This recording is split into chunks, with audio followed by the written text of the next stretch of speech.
What's up, internet? Bronco world, Tony with Fast Intentions, and we are back today. This time it's product release day. We're super excited about this one. We've had this one in the making for months. This is our Bronco Axle-back system for the 2021 full-size Bronco 2.7 and 2.3 liter. We're gonna dive into what this Axle-back's about, but first, check out the sound.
So now you've heard it.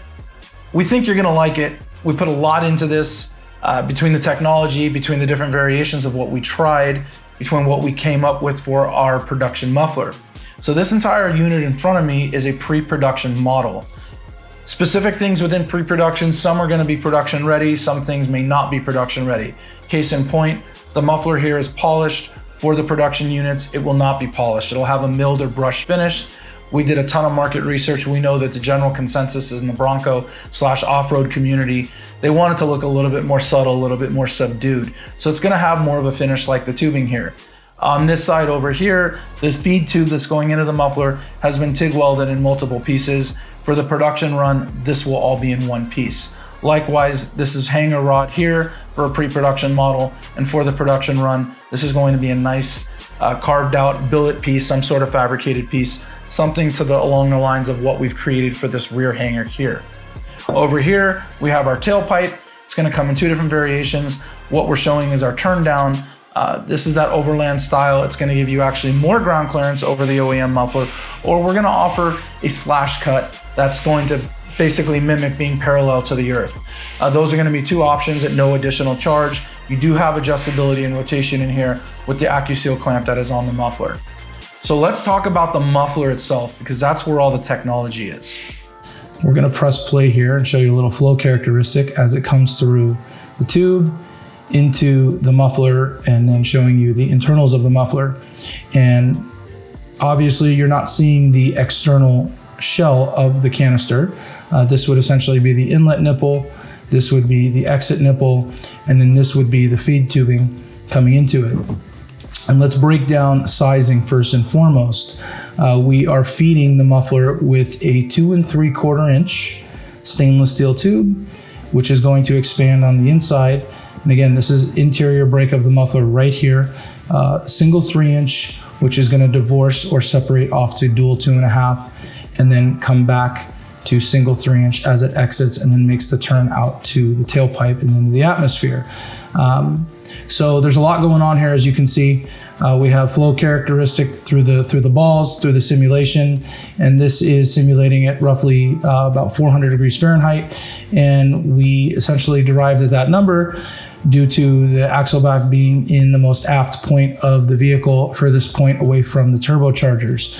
And that said, Given the length of the tube as well as the bend characteristics, in conjunction with divorcing the flow and disrupting it from single to dual inside the canister itself, or the muffler, we were able to achieve our objective. And our two objectives was to drastically or eliminate the EcoBoost buzz. And we always like to say drastically reduce versus eliminate, because sound is subjective and we all perceive it differently, and do this in conjunction without hindering performance.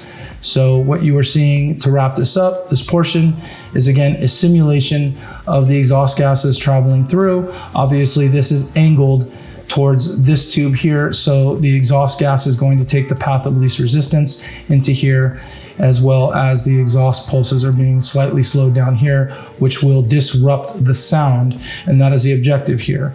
If we were to effectively keep this singular all the way through, we would not yield the same result with sound output that we do.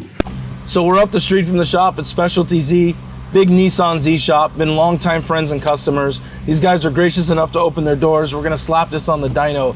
Today, what we're testing, stock configuration, Fast Intentions AXLEBACK, as well as AXLEBACK in conjunction with the JB4 Burger Tuning Piggyback Tuner. We wanna show you all different configurations.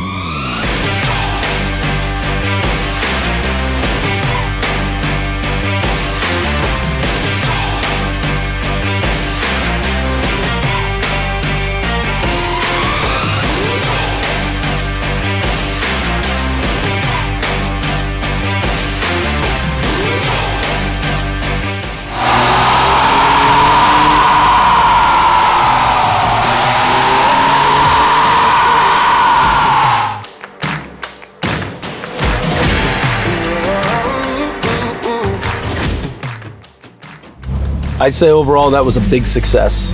We're gonna head back to the shop. We're gonna fire up the laptop, dissect the dyno charts. Really excited to show you how well it performed. Did really solid. Okay, so we are back at the shop. We got the laptop fired up. We have the first dyno chart open, and we are gonna get going straight away. So first and foremost, we're gonna be transparent. We dynoed this in 6th gear, a 7th gear being 1-to-1. We did run into a speed limiter at 100 miles an hour, and it was not conducive for testing purposes. It just was not working out. So until we have the ability to turn that speed limiter off for testing purposes, we're gonna roll with 6th gear because, no pun intended, that's what worked. Okay, so what you see in front of you is the OEM full exhaust. This is the stock downpipes, the stock midpipe, and the stock rear muffler, or AXLEBACK as we dub it. And we were able to see a peak horsepower of 275, as well as 353 feet-pound of torque. Power maxed out at just over 5,000 RPM, and the torque shaded in at just a shade over 3,600.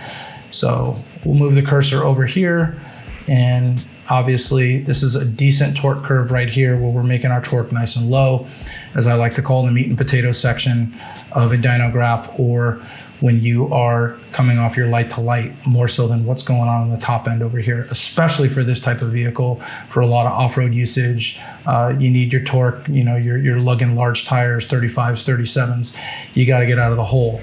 So let's now bring in our AXLEBACK into the equation, and we will get that going. Okay, so we're pleased to share the blue is the Fast Intentions AXLEBACK. And again, stock downpipe, stock midpipe. However, this time we did the swap, the changeover of our AXLEBACK exhaust. And what you're gonna see right here in the top, starting out, it was an increase of about 14 horsepower and an increase of about 33 to 34 foot-pound of torque, all depending on which way you're rounding up. And as you can see in the meat and potatoes section, this is an increase through the entire band, not just as we started to essentially walk away to make more peak. And this, from here to here, you feel this. Obviously our peak is, you know, over 3,600 RPM, but let's talk about this for a second. You definitely feel this large torque increase here, which is exceptionally substantial as you're starting to come up on boost, as you're coming off of a light, as your foot is in the throttle. So we can attest, you definitely feel this when you're driving the vehicle, one versus the other. Very, very pleased with the outcome overall. And again, 14 horsepower and an increase of roughly 34 foot-pounds of torque. And we were able to see that max power at about 4,600 RPM. So we're gonna scoot down here. So right about there, 46.7. So all in all, great gains, very, very pleased with it. So moving on, keeping this rolling.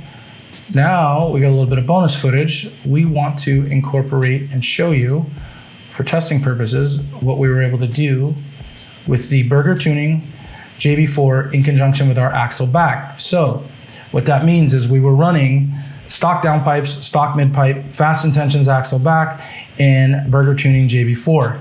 We were able to take it up to MAP 2 safely, which I believe he rates for 93 octane and above. And for testing purposes on our own vehicle, we wanted to see what it would do on 91. We did not sense any engine knock, and the air fuel ratios looked fairly clean for the most part. We were not obviously comfortable taking it up to MAP 3. We don't have any ethanol at our disposal at that time to run it up to E30 per se. So this is what we have to work with. We were not able to obviously clean up the tune in here a little bit. This is probably a little bit of ignition timing or potentially leaning it out or cleaning up the air fuel a little bit in here. A little bit of dip in the lull when you come on to throttle. And again, the green is a Burger Tuning. So let's talk about the peak. We were able to make 317 horsepower, a little shade over, as well as 425 foot-pounds of torque. And that was an increase over our AXLEBACK of 28 horsepower and 38 foot-pounds of torque, giving you a grand total over stock with the two components in conjunction together of 42 horsepower and 72 foot-pounds of torque. That's huge. That is huge bang for the buck between a bolt-on tuner and a bolt-on AXLEBACK that takes less than an hour to install. And obviously we were able to see peak torque at just over 3,700 RPM. Again, we're in this meat and potato section. And then obviously peak power at a shade over 4,500 RPM, right about in here. So we'll bring that in. All in all, very, very pleased. This was our first preliminary test with our AXLEBACK, as well as first go around with the Burger Tuning software. And I do want to state we are using California 91 octane, which is a, for the lack of a better term, watered down version of what you could potentially get for Midwest 91 octane, and not even remotely close to what you can run with ignition timing on 93 octane. So keep all that in mind when taking all this and digesting this in with a grain of salt.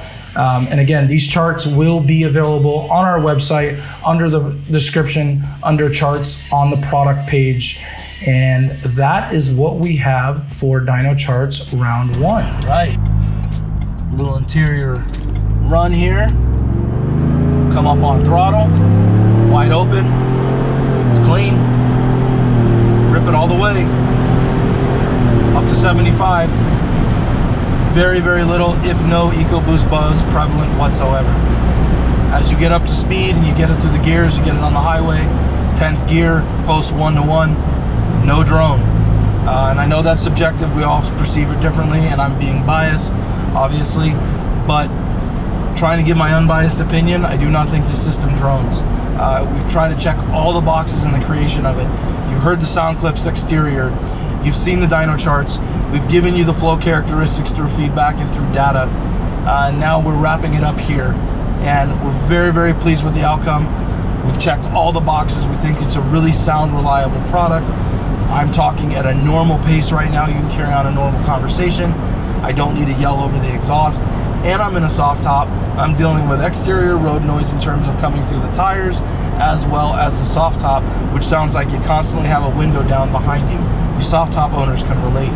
So I'm excited to hear how this thing's gonna perform on a hard top, where you're gonna have a lot more sound deadening. You're gonna have a lot more padding. A lot more is going to be cordoned off from what you're gonna hear from the outside road noise. So overall, super, super, super excited and very, very happy and pleased with the outcome. We hope you like it. We wanna show you one more thing. Shipping, last line of defense. We take extra care with every system we build that it gets to you unscathed, unharmed. And the way to do that is advancements in equipment as well as product. We have sealed air Instapack machine behind us. Let's show you how we package every single system that ships out for the Bronco community.